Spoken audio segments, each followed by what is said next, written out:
Hi everyone, welcome back. This is Mandy and I need to do some practicing of my blow on my blooms, and there have been two massacred blooms before this one, so I sped it up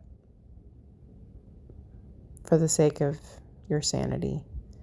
That is Diarylide yellow from Golden. It's a fluid paint. I'll put it in the description box. I can't seem to say the word. It's one of my favorite yellows. So I was like, I want to play with that color. And then I just had all these random thoughts. All right. Sorry if you can hear my dog. She keeps trying to be right in my space. All right. So that is Tuscan Sun, which is a primary, no, it's not a primary element. It's a PrizmPour from Colourarte. This is Australian Red Violet from Matisse. And I showed all the colors up close before I bombed these blooms, so sorry about the lack of color showing. My dog's making lots of noise. That's Prussian Blue from Golden. So when I looked at those colors, just the three of them together, I was like, that's really beautiful. And I thought I probably should do a bloom with just those, but I didn't. And that is the primary element, Bluegrass. I love it. And Turquoise Phthalo from Golden.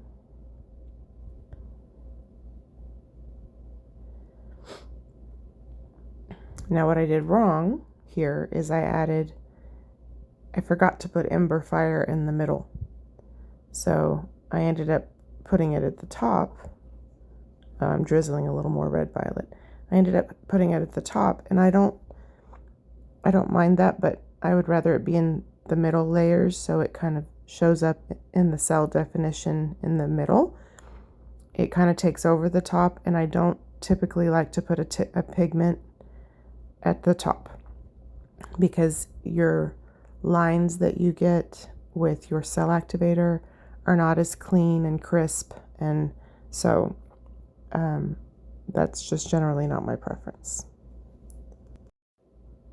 And I'm talking softly because I'm the only one awake, so hopefully you guys can hear me. So this is Ember Fire from Colourarte. It comes in PrizmPour, and it also comes in the Bling It line. And this actually is Bling It I've had mixed up for a long time, so I've been using it up. It's part of my use up paint endeavor. So this is titanium white cell activator using Ember and Australian Floetrol. And that is the Anthraquinone blue. I never can pronounce it. Also Ember and Australian Floetrol. And this is where I don't do a great job on the blow. Ideally, when you blow in the middle, you should pull your head back so that your breath enlarges and that circle grows. But I don't do a great job of it, hence the reason why we keep practicing. So you can see, we're probably making progress from before, but also because I'm kind of slow at it, the paint kind of comes back into the center before I can get all the way around. And then by the time I get all the way around, I'm like, whoa, where's the rest of the cell activator? So I've seen a couple people where they'll kind of blow in 4 directions and then hit up the middle. So I'm trying to figure out what works best for me.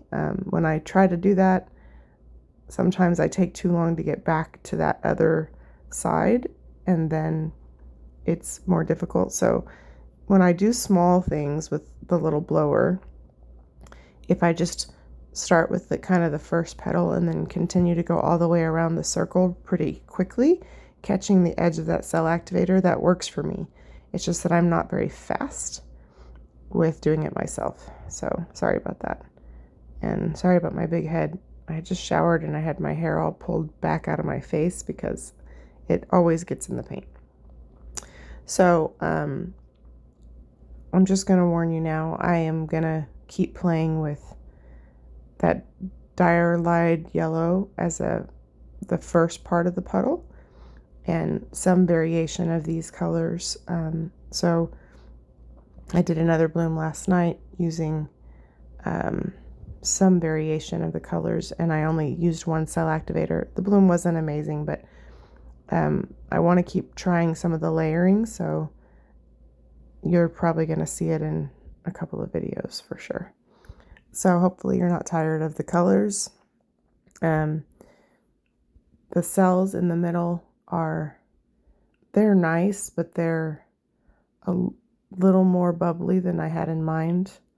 And it's really the way I blew it out, so it's not the paint's fault or anything. But all I'm doing now is trying to extend the cell activator where I didn't do a good job blowing. Thankfully, I did still use too much paint, so we are going to be able to get the bloom to the edge and it won't look too wild. But yeah, I really need to practice this, and so practicing with a similar color palette is going to be helpful. So don't be surprised if you see a lot of consecutive similar colors. They won't all be the same, but I don't know if you can see out toward the edge where just the blue cell activator covered those colors. Looks really, really cool. So in an upcoming video, I try it with just the blue. It's a little dark, but it looks really beautiful with those colors. I don't know why my video is like blurry. Sorry about that. But part of the reason I want to get better at the paint ratios and not using too much paint is so that I can get those really pretty edges. I'm really sorry about the blurriness, everyone. I guess my autofocus was acting up when I was spinning and I had no idea. My dog's making some weird noises. Sorry about that. So I didn't even speed this up all that much because I wanted you guys to see the blow part. Chloe, lay down, mama. My dog's over here smacking and shaking. Sorry about her. It's super blurry. It's so weird. Sorry, guys. So I'll bring you in for a close-up in just a minute, but you can see, not bad. It's just, there's a couple parts that are messed up, but the blow, not the worst, but I still really need to practice. And so I try to practice with you guys because, for one, I can remember what I did. And for two, if you're struggling with your blooms, you can probably learn a lot about what not to do as I figure things out. So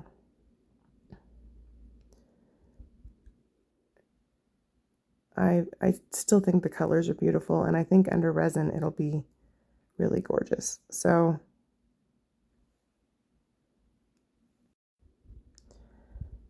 hopefully you guys like it. Let me know what you think in the comments, of course.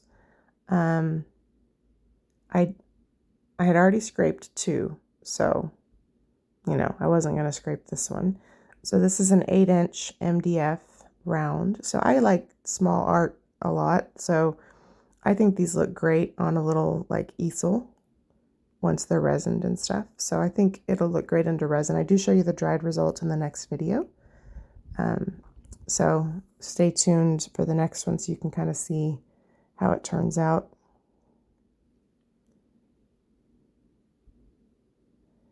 And on the next video, we'll do some variation of the same. So here is the close-up. Super beautiful. Maybe not exactly what I was going for, but the colors look great together.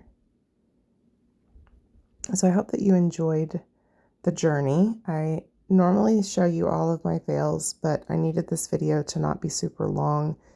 And if I show you the actual blow, it needs to kind of be slowed down a little bit. So thanks for watching. Bye.